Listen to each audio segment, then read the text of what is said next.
Fala, investidores, sejam muito bem-vindos ao canal Planileiro Investidor. Eu sou Adriano Costa e nesse vídeo nós vamos falar do relatório gerencial de janeiro de 2024 do fundo Rura 11, é um fiagro imobiliário. A gente vai ver qual foi a performance dele neste primeiro mês de janeiro, né, do ano de 2024, primeiro mês de 2024. Vamos ver como é que está a performance, como é que anda o agronegócio aí para o Rura 11, tá? Então fique ligado aí nesse relatório para a gente poder saber informações importantíssimas do Rura 11, tá? E se você gosta desse tipo de assunto, não perca tempo, se inscreve no canal, ajuda a gente. Se inscreva e ative as notificações e deixa também o seu like, é tudo de graça, tá ok? E também vou deixar esse relatório gerencial na descrição do vídeo e o link do nosso grupo do Telegram. Vamos lá então, vamos falar aqui do Rura 11. Rura 11 que caiu muito aí no mercado nessas últimas semanas. Se a gente pegar aqui o gráfico, né, do Rura 11 aí nesse último mês, a gente vai verificar, né, aqui a partir do dia 1º de janeiro estava custando R$ 10,68 no mercado e fechou aqui a R$ 9,72 nesse dia 9 de fevereiro, antes aí do feriado de carnaval, uma queda de quase 10%, né, 8,99% de queda e cotada a R$ 9,72. Vamos ver aqui alguns números, né? Vamos ver o que mudou, o que não mudou. Vamos ver o principal aí, a cultura, né, de produção aí do Rura 11, né, que ele financia. Fundo hoje busca um retorno aí de longo prazo, né, no CDI entre 3 e 3,5%. Então, esse é o pipeline então do fundo, né? Fundo que investe nas cadeias produtivas do agronegócio como financiador, né? Como oferecendo crédito, né? Crédito ao produtor e às empresas aqui são do segmento do agronegócio. Atualmente, aqui a gente verifica os rendimentos distribuídos nos últimos 6 meses. O fundo tem mantido aí rendimento entre 10 e 12 centavos, né, de rendimento, então dentro dessa expectativa. O valor patrimonial da cota não variou muito aí entre esses 6 meses, né? Variou entre R$ 10,05, que foi a maior valor patrimonial, e R$ 10, né? Assim como também o valor de mercado. Eu nunca tinha visto o valor de mercado do fundo, só no início, né, do lado do fundo, no início de 2023, mas quando o fundo se estabilizou, né, eu nunca tinha visto o preço de mercado do fundo abaixo dos R$ 10 e hoje fechou, então, hoje dia 9 de fevereiro, fechou aí cotado a R$ 9,72. O fundo tem mantido rendimento aí acima de 1% em relação ao seu valor patrimonial, tá? E mais para baixo a gente verifica aqui o retorno total do fundo, né? Em janeiro, o fundo teve uma queda no valor de mercado. A gente verifica que a variação somente em janeiro foi mais de 7% de queda. O dividend yield distribuído foi mais de 1%, o que deu uma rentabilidade total em janeiro de quase 6% negativo, tá? Influenciado pela variação da cota de mercado. Bom, mais para baixo a gente vai verificar aqui também os demonstrativos de resultado para regime de competência. Então, aqui em janeiro o fundo captou aí 19 milhões de reais dos CRAs e dos CRIs da carteira, né, entre juros, correção monetária. Caixa, o fundo aí teve uma rentabilidade de 1,9 milhões de reais. E outros resultados foram negativos aí em 1,1 milhões de reais, que foram os derivativos e outros, as negociações que o fundo acaba fazendo no mercado. Não teve sobra, né? Então, despesas do fundo foi de 1,8 milhões, o que deu um resultado pelo regime de competência de 17,8 milhões e a distribuição pelo regime de caixa, né, já foi de 17,6 milhões de reais. Mais para baixo a gente verifica o spread do fundo, atualmente está CDI mais 4,1%, então acima da rentabilidade alvo do fundo, né? E o duration do fundo está em 2,6 anos, duration dos títulos privados, e essa aqui é a média da carteira. Em relação à exposição setorial, o fundo está mais concentrado aí na produção de cana-de-açúcar e etanol, né? Grãos e fertilizantes e defensivos e fertilizantes, né? São os principais percentuais que o fundo tem aqui na exposição setorial, mas ele tem uma pulverização muito interessante aqui em relação à exposição das culturas ou em relação aos tipos de produtores, tá? E mais para baixo a gente verifica também em relação às principais garantias que o fundo tem em carteira.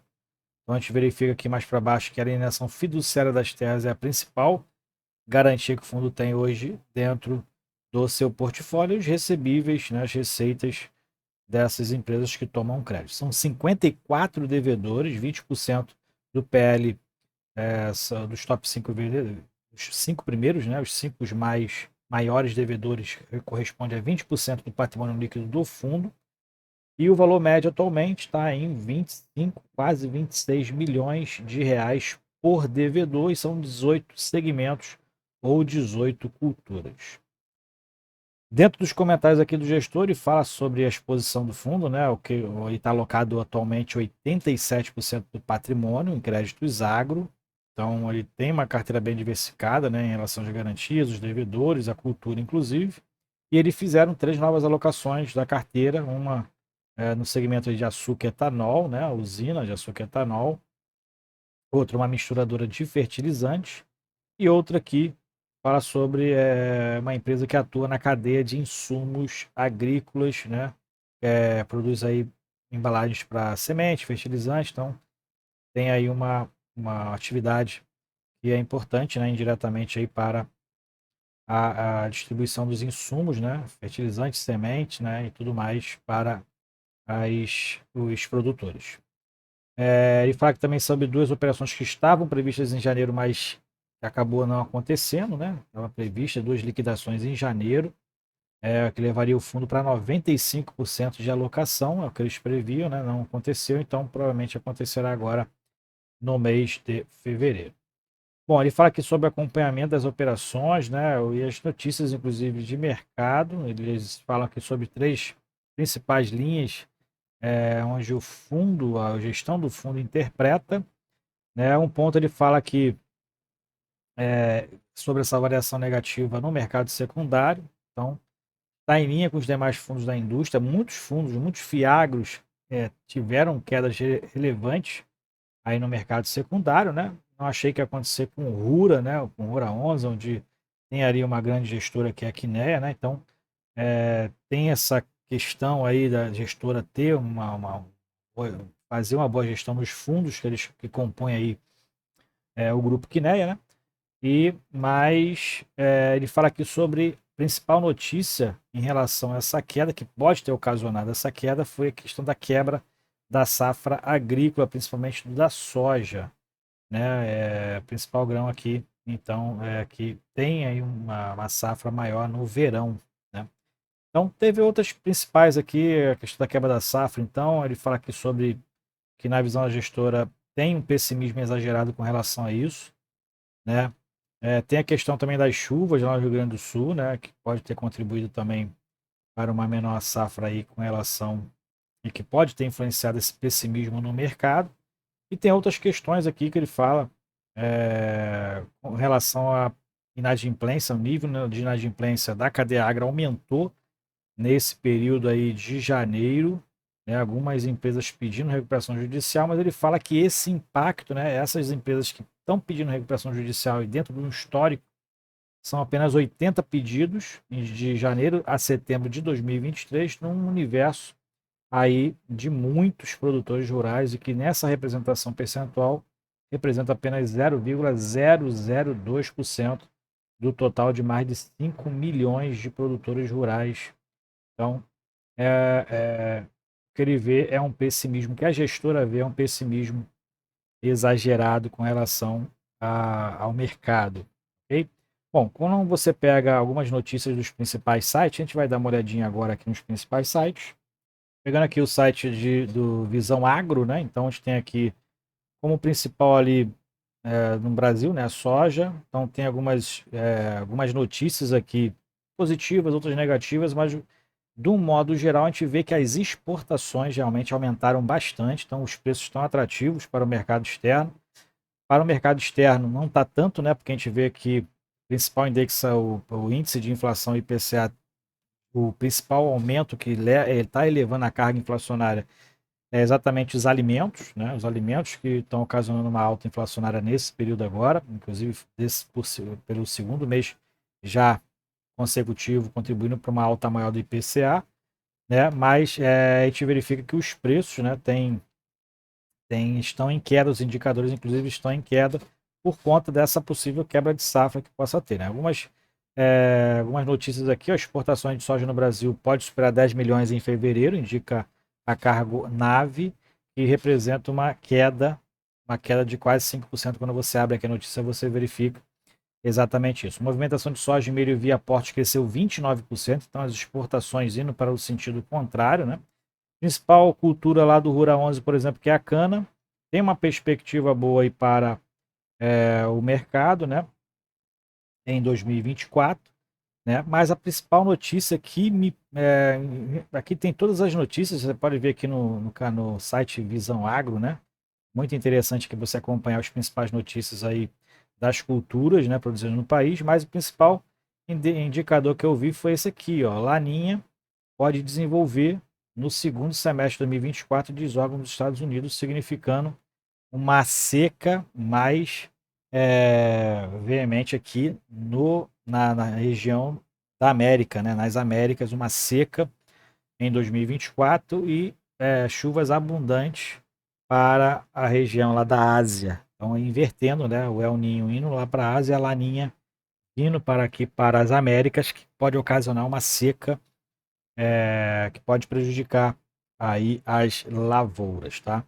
Então, essas são algumas notícias que a gente vê aqui no Visão Agro e tem outra aqui que é o Canal Rural.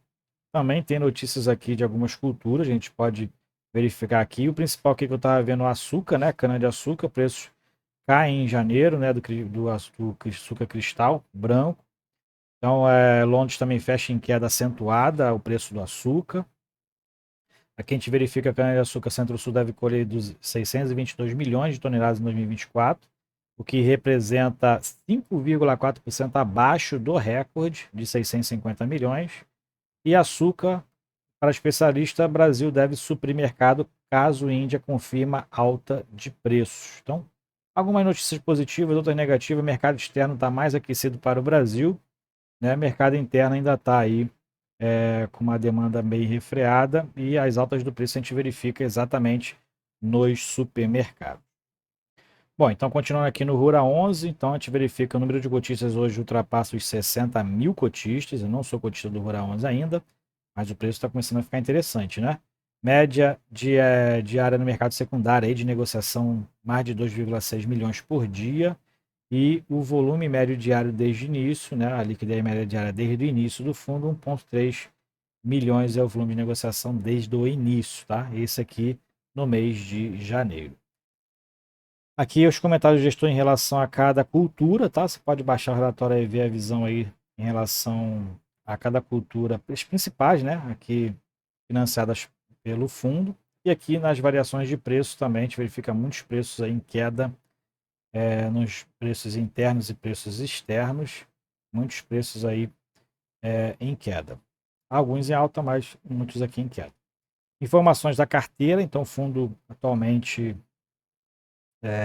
tá, a maioria, né, dos seus papéis são indexados ao CDI, alguns aqui IPCA e outros ao dólar, mas a maioria aqui é CDI. Tá? Não tem aqui uma sequência aqui provavelmente é pelo volume financeiro, né? Então em máquinas e implementos o fundo tem mais de 100 milhões investidos nessa área, CDI mais 2,5%. A maioria são juros pagos mensalmente, alguns outros semestralmente, trimestralmente, mas a maioria mensalmente, que são papéis que normalmente a gente não consegue aí, né? Só os grandes investidores, como os fundos, conseguem esses pagamentos de juros mensais. Algumas liquidações, o pipeline do fundo, né? Algumas futuras aquisições. Então, em fevereiro aí prevê 4 novas alocações e em março outra alocação correspondendo a mais de 213 milhões de reais. O fundo que fez uma emissão recente, né? Não está com dinheiro em caixa para fazer essas alocações. Então é isso aqui, informações finais aqui do fundo, né? Você pode dar uma lida aqui, o fundo tem desde fevereiro de 22, né? Mais de 1,6 bilhões de patrimônio líquido, né? Um fundo aí bilionário, um dos bilionários aí, um dos poucos, né? Acho que são apenas dois fundos com mais de 1 bilhão de reais no mercado, né? Os Fiagros, né? Então tem aí o Rura 11, Tem outro agora que eu não me recordo, mas que também ultrapassa aí os 1 bilhão de reais de patrimônio líquido, ok? Então é isso aí. Relatório gerencial do Fiagro Rura 11. Se você gostou do vídeo, deixe o seu like, se inscreva no canal e compartilhe com a gente aí suas opiniões em relação ao fundo, em relação ao mercado do agronegócio, tá? Se você também é investidor do fundo, compartilhe com a gente. Fique com Deus. Até o próximo vídeo. Tchau, tchau.